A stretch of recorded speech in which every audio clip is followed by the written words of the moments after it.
میں نے اپنے شوہر سے خلا لیا تھا اور ایک حیض کے بعد نکاح کر لیا، کیا یہ جائز ہے؟ ابھی رخصتی نہیں ہوئی ہے۔ رخصتی نہیں ہوئی یعنی اگر پہلی جہاں سے آپ نے خلا لیا ہے نا،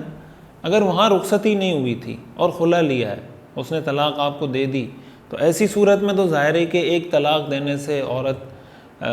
بائنہ ہو جاتی ہے اور اس پر عدت بھی نہیں ہے، تو بغیر عدت گزارے آپ کا نکاح ہو جائے گا۔ لیکن اگر اس وقت رخصتی ہو گئی تھی، اور آپ کے سوال پوچھنے کا مطلب یہ ہے کہ ابھی دوسری جگہ جہاں نکاح ہوا یہاں رخصتی نہیں ہوئی،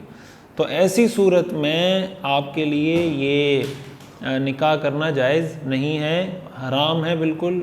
اور اس کی شرعاً بالکل بھی اجازت نہیں ہے، بالکل حرام اور ناجائز کام ہے۔ تو اگر خلا لیا ہے تو اس کے بعد آپ کو 3 حیض 3 مینسز عدت گزارنی ہوگی، اس کے بعد آپ کسی دوسری جگہ نکاح کر سکتی ہیں۔ ایک صاحب نے سوال کیا، ہمارے ہاں کشمیر میں رواج ہے کہ جمعے کی فضیلت میں جمعے کے دن کو جمعہ محمد کہتے ہیں، کیا ایسا کہنا صحیح ہے؟ ٹھیک ہے، ظاہر ہے اس کو کوئی دین کا حصہ سمجھ کے تو نہیں کہتا ہوگا۔ اب آپ حضرات کیوں کہتے ہیں مجھے نہیں پتہ، اگر اس کے پیچھے کوئی غلط نظریہ، کوئی غلط تصور یا کوئی ایسا بدعت کا کوئی کانسیپٹ ہے تو وہ الگ بات ہوگی، وہ مقامی علماء ہی بتا سکتے ہیں، لیکن فی نفسی الفاظ کی حد تک اس میں کوئی حرج کی بات نہیں۔ ایک صاحب نے سوال کیا، سنت اور نفل نماز کے دوران پہلی رکعت میں سورہ فلق اور پھر دوسری رکعت میں سورۃ القدر پڑھ لی تو کیا نماز ہو جائے گی؟ کافی مرتبہ پڑھ چکا ہوں میں اس طرح۔ دیکھیں، ویسے تو جان بوجھ کے اس طرح کرنا یہ خلاف سنت بھی ہے، مکروہ بھی ہے، تو ایسا نہیں کرنا چاہیے۔ جو پڑھ لی وہ تو سو پڑھ لی، نماز تو ہو جاتی ہے، لیکن مکروہ ہوتی ہے اگر جان بوجھ کے کوئی ایسا کرے، تو آئندہ کے لیے ایسا نہ کریں۔ نماز میں پڑھنے کا طریقہ یہ ہوتا ہے کہ آپ ترتیب سے پڑھیں، یعنی اگر ابھی آپ نے سورہ اخلاص پڑھی ہے تو پھر اس کے بعد سورہ فلق پڑھیں، پہلے سورہ فلق پڑھی ہے تو پھر سورہ ناس پڑھیں، آگے کی طرف پڑھیں، پیچھے کی طرف پڑھنا یہ خلاف سنت ہے۔ ایک صاحب نے سوال کیا، میں ابو بکر امین نیپال سے، میرا سوال یہ ہے کہ اگر کوئی 6 ماہ پہلے یا سال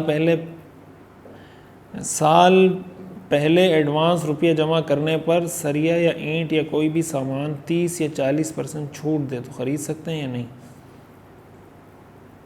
یہ سوال کیا ہے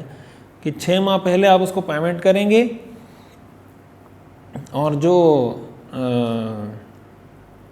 جو چیز آپ نے خریدی ہے وہ آپ کو بعد میں دے گا، یعنی 6 مہینے کے بعد دے گا، یہ ٹھیک نہیں ہے۔ اس کے لیے آپ کو بیع سلم کرنی ہوگی۔ بیع سلم کے اپنے احکام ہیں، اگر ان شرائط کے مطابق آپ بیع کرتے ہیں کہ اس میں پھر آپ کو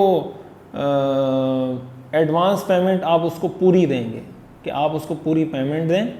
اور آپ اس کو پوری تفصیل بتا دیں کہ یہ سریہ ہوگا، یہ کوالٹی ہوگی، جو بھی اس کی کوالٹیز ہوتی ہیں، یہاں آپ مجھے ڈیلیور کریں گے، اس کی اپنی کچھ شرائط ہیں بیع سلم کی، ان شرائط کے مطابق اگر آپ معاملہ کرتے ہیں کہ آپ مجھے 3 مہینے بعد اس کوالٹی کا، اس کمپنی کا، یا جو شرائط ہیں، جنس معلوم ہو، قدر معلوم ہو، اس کی صفت معلوم ہو، وقت معلوم ہو، اسی طرح جس جگہ وہ آپ کو ڈیلیور کرے گا وہ معلوم ہو، اس کے آنے جانے لانے لے جانے کا جو خرچہ ہے وہ کون اٹھائے گا وہ معلوم ہو، اور وہ کوئی چیز بھی ایسی ہو، آپ نے جیسے سریہ لکھا ہے تو سریہ ایسی چیز ہے جس کی تعیین کی جا سکتی ہے اس طرح کی چیزوں میں، تب تو ہو سکتا ہے۔ لیکن اگر آپ 30-40% پیمنٹ کرتے ہیں، باقی نہیں کرتے، تو پھر آپ کا یہ معاملہ ٹھیک نہیں ہوگا۔ تو آپ پورا مسئلہ وضاحت کے ساتھ لکھیں کہ آپ کتنی پیمنٹ کر رہے ہیں، اور یا پھر اپنے قریبی کسی دارالافتاء سے پوچھ لیں، اس کی تفصیل وہ آپ کو بتا دیں گے۔